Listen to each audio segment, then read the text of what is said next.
Okay, we're told to solve these by factoring. So we want to, first of all, think about how we can write this so that the equation is equal to 0, and then we can use the zero product properties. So let's try this. We have 2x here, so we need to subtract 2x from both sides, and then we will also need to add 2 to both sides. So when we subtract 2x from negative 3x, that's going to give us minus 5x.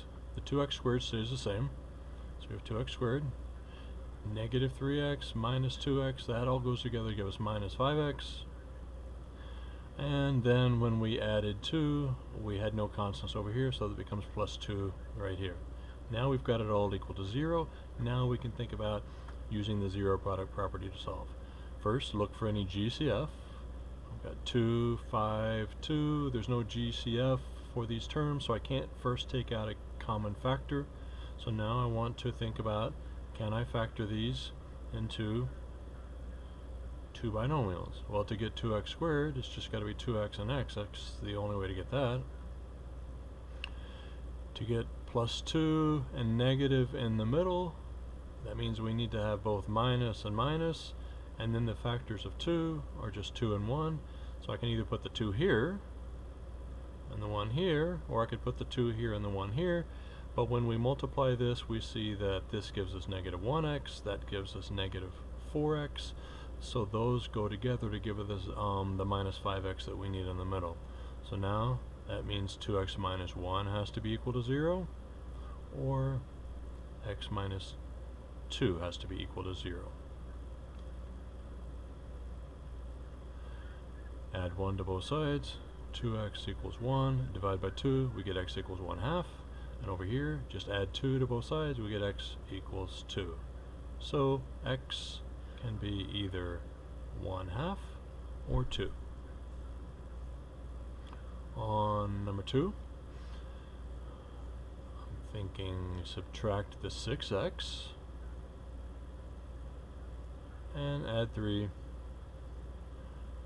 Nothing to do with the 3x squared, so 3x squared stays the same. When we subtract 6x from minus 4x, that's minus 10x. And then when we add 3, there's no constant over here, so it just becomes plus 3, and that's all equal to 0. Again, do we have any greatest common factors? 3, 10, 3. There's no GCF, so we then just have to try to factor this into two binomials. 3x squared is just going to be 3x and x. To get a positive 3 and a negative 10 means those both have to be negative, and if we put the 3 right here, that will give us 3 times negative 3, which is negative 9, and then if we put the 1 right here, that'll give us the right factorization. And now just make it each equal to 0, so 3x minus 1 can be equal to 0, or x minus 3 can be equal to 0. Add 1 to both sides, 3x equals 1, divide both sides by 3, x equals 1/3. Or add 3 to both sides, and you get x equals 3. And there's your answer. Remember to think about how you can always check your answer. You can take each of these x values, put them back into the original equation, and make sure that it is true. And if you do that, you'll find that they are both going to give you true equations. On 5, this is already equal to 0, so that's nice. So now I'm thinking, look at 4x squared, 16x, and minus 48, and think, do we have any common factors of these three terms? 4 is a common factor of all of those terms, so we can first factor out 4. So if we factor out 4, that leaves us with x squared here. 4 times 4x would give us 16x, and then 4 times negative 12 gives us the minus 48. Now we just have this trinomial here to think about factoring. So we know 4 is going to go on the outside, and now I'm going to think about the two binomials. Well, the only way to get x squared is x times x. To get negative 12, one's going to have to be plus, one's going to have to be minus. So think about the factors of 12 that will add up to be positive 4. So I'm thinking if I do 6 and 2, positive 6 and negative 2 would give us positive 4. So if I make this plus 6 right here and minus 2 right here, the plus 6x and the minus 2x will go together to give us the 4x. So now we just make each of these equal to 0 and we have our solution. So x plus 6 can be equal to 0, or x minus 2 can be equal to 0. Subtract 6 from both sides and you get x equals negative 6, or add 2 to both sides and you get x equals 2. There's our answer. On 6, 2x squared minus 32 is equal to 0. It's already equal to 0, so now I'm thinking, do we have a GCF? 2x squared, 32 have a common factor of 2. When you take out a factor of 2, what does that leave you with? X squared minus 16. Now when you look at this, what are you thinking about? Hopefully you're thinking about a difference of squares. You can take the square root of x squared, you can take the square root of x of 16, so that means that you can break this difference of squares up into two binomials.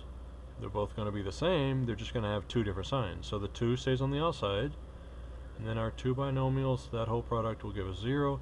So the square root of x squared is x, so these both have to be x. And then the square root of 16 is 4, so if we make one of these plus 4 and the other minus 4, that product of those two binomials will give us x squared minus 16. Now, x plus 4 can be 0, or x minus 4 can be 0. Subtract 4, or add 4. So x can be 4 or negative 4. Alright? And then on the last two, 3x squared equals 9x. Think, what could we do about this? Well, a couple of things to think about. First of all, I mean, just know what you know about math. What could you do to both sides? You could divide both sides by x, but let's just do what we know, what we've been doing. We want to solve it by factoring, so we want to make this equal to 0. So if we subtract 9x from both sides, that's going to leave us with 3x squared minus 9x, and now we have 0 on the other side. Look at what we have here. We have 3 is a common factor, but what else do you notice? 3 is not the only common factor. Don't you also have a factor of x in each of these? So 3x would be your greatest common factor for these two terms. After you factor out 3x, 3x times x gives you 3x squared, and then 3x times 3 would give you the minus 9x. So that's all equal to 0.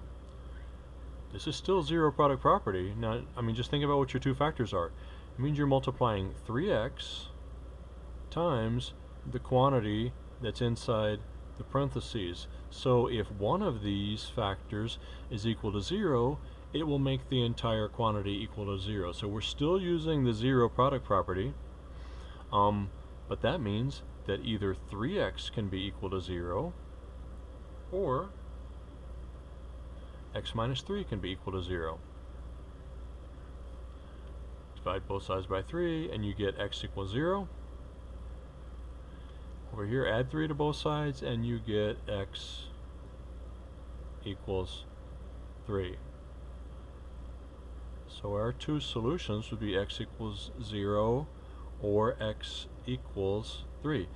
Now this seemed a little bit different, so let's check our answers and see if that makes sense. So if x is 0, go back up to your equation. If x is 0, that means 0 times 0 is 0, and then 0 times 3 is 0. So this side would be equal to 0, and then on the other side, if x is equal to 0, 9 times 0 is 0, so both sides of your equation would say 0 equals 0. That's true, so x equals 0 is a correct solution. Now let's make sure that x equals 3 works. If x equals 3, x squared would be 3 times 3, which is 27. I'm sorry, 3 times 3, which is 9, and then 9 times 3 is 27. And then on the other side, if x is equal to 3, 9 times 3 equals 27. So yes, x equals 0, x equals 3 are our two solutions. And then on the last one, move everything over, make it equal to 0. So that means we need to subtract 8x, and we need to add 10 to both sides. So when we subtract 8x from this side, negative 13 minus 8x will give us the minus 21. So that's going to leave us with 9x squared, negative 13 minus 8x is minus 21. And then we also have to add 10 to this side, so that goes by itself as the only constant, and now that's all equal to 0. Now on here, 9, 21, 10, those do not have common factors, so we're just going to have to come up with two binomials that will give us a product of 9x squared minus 21 plus 10. We have several choices here. I'm thinking, alright, products that will give us a sum of negative 21. For 9x squared, we can use either 3x and 3x or 9x and 1. At this point, I'm not sure which one to use, so I'm going to just try 3x and 3x. Well, this is easy. We don't have to worry about different signs, because the only way to get plus 10 and a negative sum is to have a negative times a negative. So we know it's got to be minus minus. So now let's just think about the factors of 10. The factors of 10 would be 10 and 1. So I'm thinking, alright, if I do 10 and 1, 10 times 3 is 30, negative 30. 3x times negative 1 is negative 3. That would give us a sum of negative 33. That doesn't work. Switching the 10 and 1 isn't going to matter because they both say 3x. So I don't think there's anything else we need to try with 10 and 1. Well, now let's try 5 and 2 as factors of 10. What happens with that?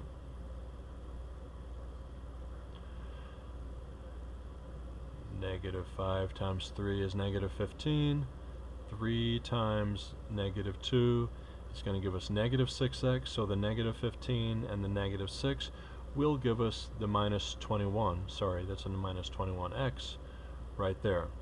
Alright, so now we've got our two binomials, so that means 3x minus 5 is equal to 0, or 3x minus 2 equals 0.